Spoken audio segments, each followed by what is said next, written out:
বিএনপির ৪৭তম প্রতিষ্ঠা বার্ষিকী উপলক্ষে ত্রিশালে বর্ণাঢ্য র্যালি ও আলোচনা সভায় ময়মনসিংহ বিভাগীয় শ্রমিক দলের দপ্তর সম্পাদক ও ত্রিশাল উপজেলা শ্রমিক দলের সভাপতি ফিরোজ নুন ও সাধারণ সম্পাদক সারোয়ার হোসেন শোভার নেতৃত্বে ও পৌর শ্রমিক দলের নেতাকর্মী সহ বিশাল মিছিল নিয়ে অংশগ্রহণ করেন। ১ সেপ্টেম্বর বাংলাদেশ জাতীয়তাবাদী দল বিএনপির ৪৭তম প্রতিষ্ঠা বার্ষিকী উপলক্ষে ত্রিশালে উপজেলা বিএনপির আয়োজনে এক বিশাল মিছিল, আনন্দ র্যালি ও আলোচনা সভা অনুষ্ঠিত হয়েছে। ৩ সেপ্টেম্বর বুধবার ত্রিশাল উপজেলার সিএমবির মাঠ এলাকা থেকে শুরু হয়ে গুরুত্বপূর্ণ সড়ক প্রদক্ষিণ করে র্যালিটি। এতে উপজেলার বিভিন্ন ইউনিয়ন থেকে হাজারো নেতাকর্মী অংশগ্রহণ করেন। মিছিলটিতে ছিল সুশৃঙ্খল এবং প্রাণবন্ত। র্যালি শেষে একটি আলোচনা সভার আয়োজন করা হয়। উক্ত আলোচনা সভায় উপজেলা বিএনপির আহ্বায়ক এনামুল হকের সভাপতিত্বে প্রধান অতিথি হিসেবে উপস্থিত হয়ে বক্তব্য রাখেন ডাক্তার মাহবুর রহমান লিটন। আলোচনা সভায় উপজেলা বিএনপির নেতারা বিএনপির গৌরবময় ইতিহাস, দলের প্রতিষ্ঠাতা শহীদ রাষ্ট্রপতি জিয়াউর রহমানের আদর্শ এবং বর্তমান চেয়ারপারসন বেগম খালেদা জিয়া ও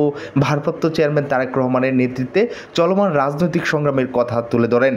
বক্তারা বলেন, দেশের গণতন্ত্র পূর্ণ প্রতিষ্ঠার লক্ষ্যে বিএনপির প্রতিটি অঙ্গ সহযোগী সংগঠনের নেতাকর্মীরা রাজপথে সক্রিয় ভূমিকা পালন করেছে। শ্রমিক দলও সেই আন্দোলনের একটি গুরুত্বপূর্ণ অংশ।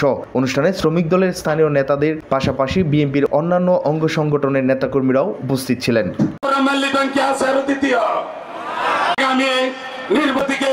নির্বাচন করে